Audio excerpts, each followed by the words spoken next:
Pulpally താന്നിത്തെരുവിലെ അപകടാവസ്ഥയിലുള്ള bus കാത്തിരിപ്പ് കേന്ദ്രം പൊളിച്ചുമാറ്റണമെന്ന ആവശ്യം ശക്തമാകുന്നു. ഇത് സംബന്ധിച്ച നിരവധി പരാതികൾ നൽകിയിട്ടും അനുകൂല തീരുമാനമായില്ല. പുൽപ്പള്ളി താന്നിത്തെരുവിൽ അപകടാവസ്ഥയിലുള്ള ബസ് കാത്തിരിപ്പ് കേന്ദ്രം പൊളിച്ചുമാറ്റണമെന്ന ആവശ്യത്തിന് ഏറെ പഴക്കമുണ്ട്. താന്നിത്തെരുവ് കവലയിൽ 2 പതിറ്റാണ്ട് മുമ്പ് നിർമ്മിച്ച ബസ് കാത്തിരിപ്പ് കേന്ദ്രം അപകടാവസ്ഥയിലായിട്ട് വർഷങ്ങളായെങ്കിലും അത് അറ്റകുറ്റപ്പണികൾ നടത്തി നവീകരിക്കാനോ പൊളിച്ച് പുതിയത് നിർമ്മിക്കാനോ അധികൃതർ തയ്യാറല്ല.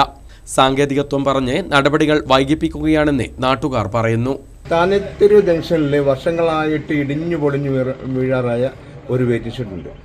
റോഡ് പണിയുടെ പേര് പറഞ്ഞ് പല പ്രാവശ്യം പൊളിക്കാൻ നോക്കിയിട്ട് പൊളിക്കാൻ സമയത്തില്ല.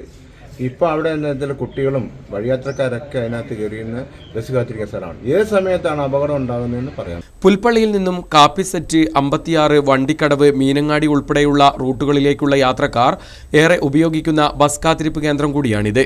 കേന്ദ്രത്തിന്റെ അടിത്തറ ഇളകിയും ചുവരുകൾ പൊട്ടിപ്പൊളിഞ്ഞും ഏത് നിമിഷവും തകർന്നു വീഴാവുന്ന അവസ്ഥയിലാണ്.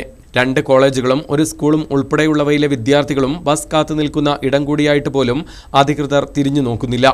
കാപ്പിസെറ്റ് പയ്യമ്പള്ളി റോഡ് കിഫ്ബി ഫണ്ട് ഉപയോഗിച്ച് വീതി കൂട്ടി ടാറിംഗ് പ്രവൃത്തികൾ ഉൾപ്പെടെ പൂർത്തിയാക്കുകയും റോഡിന്റെ ഇരുവശവും ഇന്റർലോക്ക് വിരിച്ച് കാൽനടയാത്രക്കാർക്ക് സൗകര്യമൊരുക്കിയിട്ട് പോലും ഈ കാത്തിരിപ്പ് കേന്ദ്രം പൊളിക്കാൻ നടപടിയില്ല. News bureau, Pulpally.